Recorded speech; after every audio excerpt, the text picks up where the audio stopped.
And we're back now with that blockbuster ruling against Johnson & Johnson, a jury ordering the company to pay a record $417 million to a woman who claims its talcum powder caused her ovarian cancer. ABC's Rebecca Jarvis is here with those details. Good morning, Rebecca. That's right, Amy. Good morning to you. A massive victory for one woman against Johnson & Johnson. The $417 million judgment reached after a nearly month-long trial. There are more than 1,000 other people who have filed similar claims about Johnson & Johnson's baby powder. This morning, pharmaceutical and consumer giant Johnson & Johnson ordered to pay $417 million to this woman, 63-year-old Eva Echeverria, who was diagnosed with ovarian cancer 10 years ago and is terminally ill. She says she started using the company's famous baby powder when she was 11 years old and only stopped using it last year after seeing a story about a possible link between the talc used in the product and ovarian cancer. Do you have any fear that you might die here? Yes. A jury watching the grandmother in this videotaped deposition. Her lawyers saying she is on her deathbed and currently too sick to testify in court. I have a grandson. And he's 5 years old and he loves me so much. According to the latest lawsuit, Echeverria claims she developed ovarian cancer as a direct and proximate result of the unreasonably dangerous and defective nature of talcum powder. Echeverria testifying that if the company had labeled their product with a warning, she would have stopped using it.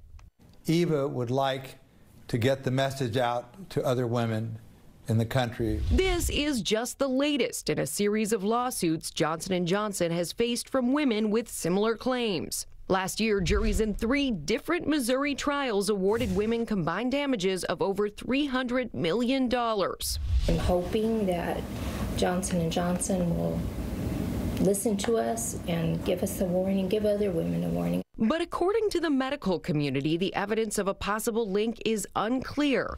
The American Cancer Society saying it is not clear if consumer products containing talcum powder increase cancer risk.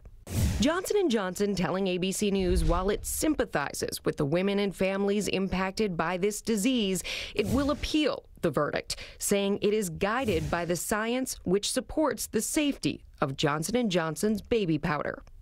And Johnson & Johnson is also preparing to defend itself at those other trials. But of course, for consumers, Amy, still many questions. Exactly, Rebecca. Thank you. So to answer some of those questions, let's bring in our senior medical contributor, Dr. Jennifer Ashton. So obviously, the big question is just how safe is talcum powder? Right. And this has long been a concern in gynecology, Amy. Back 17 years ago when I was an intern, we were trained, try to avoid it. There may be an associated risk. It's controversial. Some studies in the medical literature show as high as a 33% increased associated risk of women who use talc in the genital region and ovarian cancer.